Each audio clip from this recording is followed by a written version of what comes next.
ओम नमो नारायणाय नमः। जय श्रीकृष्ण। राधे राधे। नमस्कार बंधुरा, आज 28 कार्तिक 15 नवेम्बर शनिवार। आजकेर दिने गोटा भारतवर्ष एवं बांग्लादेश जुड़े पालन करा होच्छे मार्गशीर्ष मासेर कृष्णपक्षेर एकादशी उत्पन्ना एकादशीर व्रत। आजकेर এই विशेष दिने देवी एकादशी भगवान विष्णुर थेके उत्पन्ना हयेछिलेन, जे कारणे आजकेर এই दिनটির आध्यात्मिक तात्पर्य अपरिसीम। আমরা জানি যে প্রত্যেকটি একাদশী ভগবান বিষ্ণুকে সমর্পণ করা হয়। এই উৎপন্ন একাদশীও তার ব্যতিক্রম নয়। সনাতন ধর্মীয় বিশ্বাস অনুযায়ী আজকে দিনে ভগবান বিষ্ণুর আরাধনা ও উপবাস করলে পূর্ণ ফল পাওয়া যায় এবং ব্রতকারীর সমস্ত মনোবাঞ্ছা পূর্ণ হয়। আজ এই ভিডিওতে আমরা শ্রবণ করব উৎপন্না একাদশীর ব্রতকথা। যারা ব্রত পালন করছেন এবং যারা কোনো কারণে ব্রত পালন করতে পারছেন না, তারাও দিনের যে কোনো সময় এই ব্রত কথাটি শ্রবণ করে ভগবান শ্রী হরিবিষ্ণু এবং মা লক্ষ্মীর উদ্দেশ্যে একটি প্রদীপ অবশ্যই প্রজ্বলন করবেন। মনে করা হয় এই প্রক্রিয়াটি করলেও ব্রতের পূর্ণফল অনেকাংশে লাভ করা যায়। তাহলে শুরু করছি মার্গশীর্ষ মাসের কৃষ্ণপক্ষের একাদশী উৎপন্না একাদশীর ব্রতকথা। জয় শ্রীকৃষ্ণ। রাধে রাধে। ভবিষ্যত্তর পুরাণের উত্তরাখণ্ডে এই উৎপন্না একাদশীর ব্রত মাহাত্ম্যটি শ্রীকৃষ্ণ অর্জুন সংবাদরূপে বর্ণনা করা হয়েছে।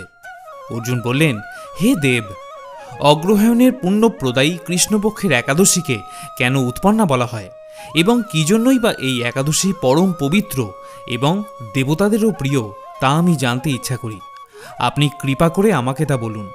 শ্রী ভগবান বললেন, হে অর্জুন, পূর্বে সত্যযুগে মূঢ় নামে এক দানব ছিল। অদ্ভুত আকৃতি বিশিষ্ট সেই দানবের স্বভাব ছিল অত্যন্ত কোপন। সে দেবতাদেরও ভীতিপ্রদ ছিল। যুদ্ধে দেবতাদের এমনকি স্বর্গরাজ ইন্দ্রকে পর্যন্ত পরাজিত করে স্বর্গ থেকে বিতাড়িত করেছিল। এইভাবে দেবতারা পৃথিবীতে বিচরণ করতে বাধ্য হয়। তখন দেবতারা সবাই মিলে মহাদেবের কাছে গিয়ে নিজেদের সমস্ত দুঃখ সবিস্তারে বর্ণনা করলেন।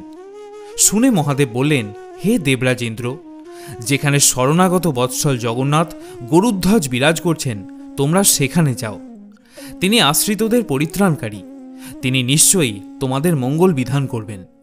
দেবাদিদেবের কথা মতো দেবরাজ ইন্দ্র দেবতাদের নিয়ে ক্ষীর সমুদ্রের তীরে গমন করলেন। জলে শায়িত নারায়ণকে দর্শন করে দেবতারা হাত জোড় করে তার স্তব করতে লাগলেন। স্তুতির মাধ্যমে নিজ নিজ দৈন্য দশা এবং দুঃখের কথা তারা ভগবানকে জানালেন। ইন্দ্রের কথা শুনে ভগবান নারায়ণ বললেন, হে ইন্দ্র, সেই মূঢ় দানব কি রকম, সে কেমন শক্তিশালী তা আমাকে বলো। ইন্দ্র বলতে লাগলেন, হে ভগবান, প্রাচীনকালে ব্রহ্মবংশে তালজঙ্ঘা নামে এক অতি পরাক্রমী অসুর ছিল। তারই পুত্র সেই মূঢ় অত্যন্ত বলশালী, ভীষণ উৎকট এবং দেবতাদেরও ভয় উৎপাদনকারী। সে চন্দ্রাবতী নামে এক পুরীতে বাস করে। স্বর্গ থেকে আমাদের বিতাড়িত করে তার স্বজাতি কাউকে রাজা, কাউকে অন্যান্য দিকপাল রূপে প্রতিষ্ঠিত করে এখন সে দেবলোক সম্পূর্ণ অধিকার করেছে। তার প্রবল প্রতাপে আজ আমরা পৃথিবীতে বিচরণ করতে বাধ্য হয়েছি। ইন্দ্রের কথা শুনে ভগবান দেবদ্রোহীদের প্রতি অত্যন্ত ক্রোধান্বিত হলেন। তিনি দেবতাদের সঙ্গে সেই চন্দ্রাবতী পুরীতে গেলেন। সেই দৈত্যরাজ শ্রী নারায়ণকে দর্শন করে পুনঃ পুনঃ গর্জন করতে লাগল। দেবতা এবং অসুরের মধ্যে তুমুল যুদ্ধ শুরু হয়ে গেল। তখন যুদ্ধক্ষেত্রে শ্রী নারায়ণকে একা দেখে সেই দানব তাকে দাঁড়াও দাঁড়াও বলে ডাকতে লাগল। শ্রী ভগবানও তখন ক্রোধে গর্জন করে বললেন, ওরে দুরাচার, আমার বাহুবল দেখ। এই বলে অসুরপক্ষীয় সমস্ত যোদ্ধাদের দিব্য বাণের আঘাতে নিহত করতে লাগলেন। তখন তারা প্রাণ ভয়ে এদিক ওদিক পালাতে লাগল। সেই সময় নারায়ণ দৈত্য সৈন্যদের মধ্যে সুদর্শন চক্র নিক্ষেপ করলেন। ফলে সমস্ত সৈন্য ধ্বংসপ্রাপ্ত হল। একমাত্র মূঢ় অসুরই জীবিত ছিল। সে অস্ত্রযুদ্ধে নারায়ণকেও পরাজিত করল। তখন নারায়ণ দৈত্যের সাথে বাহুযুদ্ধে লিপ্ত হলেন। এইভাবে দেবতাদের হিসাবে 1000 বছর যুদ্ধ করেও ভগবান তাকে পরাজিত করতে পারলেন না। তখন শ্রীহরি বিশেষ চিন্তান্বিত হয়ে বদ্রিকাশ্রমে গমন করলেন। সেখানে সিংহাবতী নামে একটি গুহা ছিল। এই গুহাটি একটি দরজা বিশিষ্ট এবং 12 যোজন অর্থাৎ 86 মাইল ধরে বিস্তৃত। ভগবান বিষ্ণু সেই গুহার মধ্যে শয়ন করলেন। সেই দৈত্য তার পিছন পিছন ধাবিত হয়ে গুহার ভিতরে প্রবেশ করল। সে বিষ্ণুকে দেখে বুঝতে পারল যে ভগবান এখন ঘুমোচ্ছেন। অত্যন্ত আনন্দিত হয়ে ভাবতে লাগল, আমার সাথে যুদ্ধে পরাজিত হয়ে বিষ্ণু এখানে গোপনে শুয়ে আছে। এখন আমি তাকে অবশ্যই বধ করব। দানবের এই রকম চিন্তার সঙ্গে সঙ্গে শ্রীবিষ্ণুর শরীর থেকে এক দিব্য কন্যার উৎপন্ন হল। এই কন্যাই উৎপন্না একাদশী। তিনি অত্যন্ত রূপবতী, সৌভাগ্যশালিনী, দিব্য অস্ত্রশস্ত্রধারিণী এবং বিষ্ণু তেজ ও সম্ভূতা বলে মহাপরাক্রমশীলা ছিলেন। দৈত্যরাজ মূর তখন সে নারীর সাথে তুমুল যুদ্ধ আরম্ভ করল। কিন্তু কিছুকাল যুদ্ধের পর দেবীর দিব্য তেজে অসুর ভস্মীভূত হয়ে গেল। তারপর বিষ্ণু জেগে উঠে সেই ভস্মীভূত দানবকে দেখে অত্যন্ত অবাক হয়ে গেলেন। এক দিব্য কন্যাকে তার পাশে হাত জোর করে দাঁড়িয়ে থাকতে দেখলেন তিনি। শ্রীবিষ্ণু বললেন, হে মহাপরাক্রান্ত উগ্রমূর্তি, এই মূঢ় দানবকে কে হত্যা করল? যিনি একে হত্যা করেছেন তিনি নিশ্চয়ই প্রশংসনীয় কর্ম করেছেন।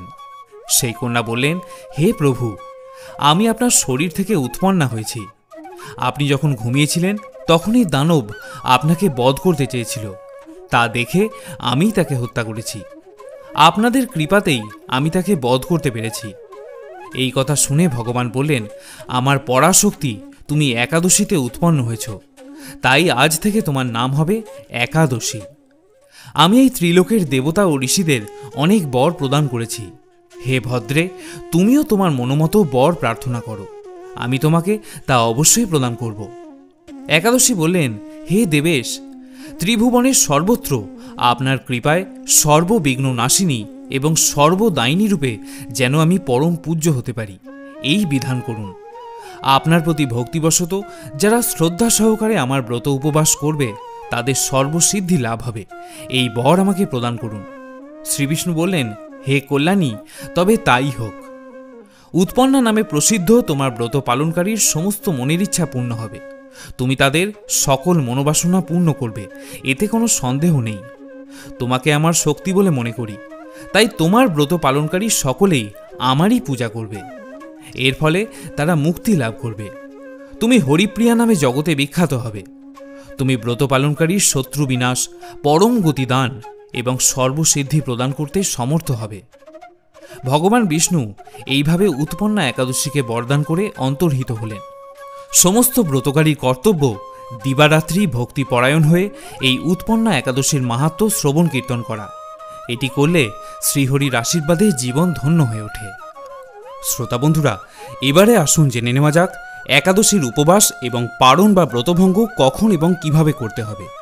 যেহেতু একাদশী তিথি শেষ হচ্ছে আগামীকাল রবিবার ভোর 4:22, তাই সূর্যোদয়ের পর এবং বেলা 11টার মধ্যেই এই পারণ ক্রিয়া সম্পন্ন করা প্রয়োজন।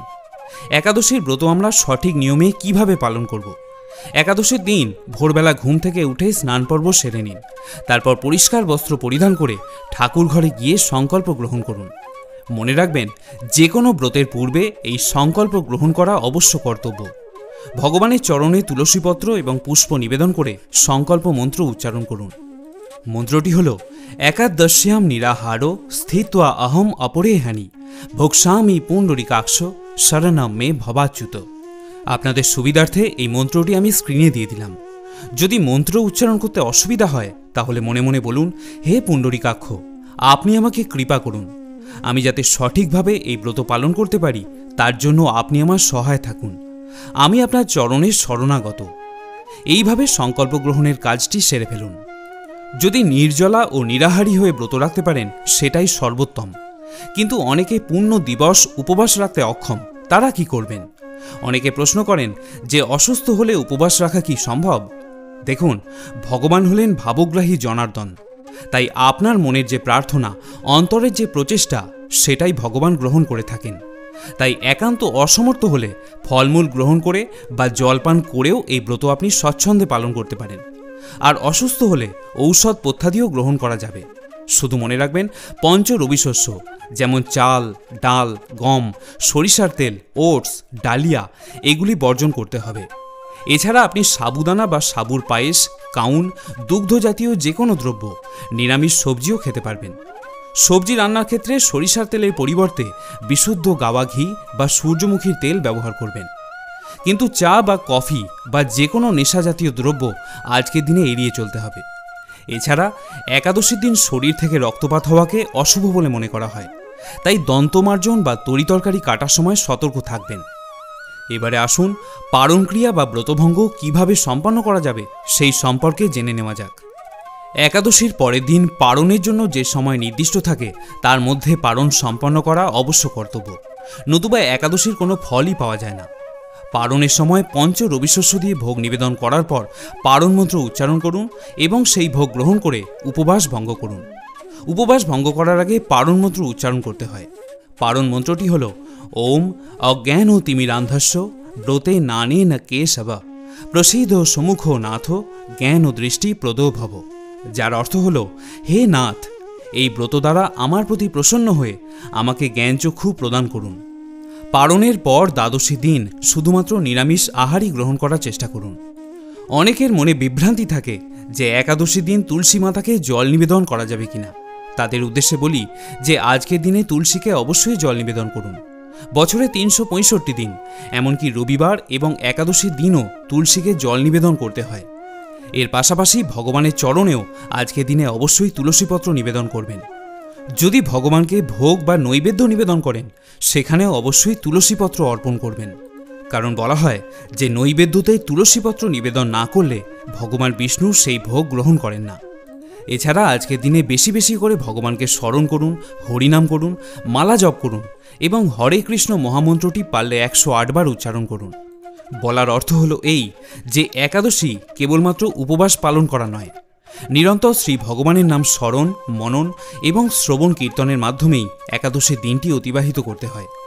এদিন যে কোনো রকমের পরনিন্দা, পরচর্চা, মিথ্যা ভাষণ, রাগ এগুলিকে পরিহার করার চেষ্টা করুন এবং আনন্দের সঙ্গে একাদশীর ব্রত পালন করতে থাকুন।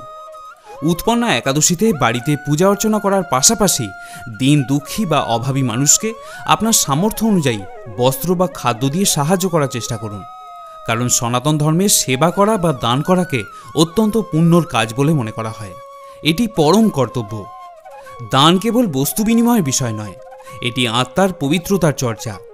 এটি পুণ্য অর্জনের এমন একটি মাধ্যম যা মানুষকে আধ্যাত্মিকভাবে শক্তিশালী করে। স্বয়ং তুলসীদাস দানের গুরুত্ব উল্লেখ করে বলেছেন, পাখিরা জলপানের পর যেভাবে নদীর জল কমে না, ঠিক তেমনি যদি আপনার ওপর ভগবান বিষ্ণুর কৃপা থাকে তবে দান করলে আপনার বাড়িতেও কখনো ধনের অভাব হবে না। প্রিয় শ্রোতা বন্ধুরা, যদি একাদশীর ব্রতকথা এবং অন্যান্য তথ্য জেনে আপনার ভালো লাগে তাহলে ভিডিওটিতে অবশ্যই একটি লাইক করবেন এবং কমেন্ট সেকশনে একবার জয় শ্রীকৃষ্ণ লিখতে ভুলবেন না। সকলে ভালো থাকুন, সুস্থ থাকুন। কল্যাণময়ী জগদীশ্বরের কৃপায় আপনার জীবন আরও সুন্দর ও সার্থক হয়ে উঠুক। জয় শ্রীকৃষ্ণ, জয় একাদশী।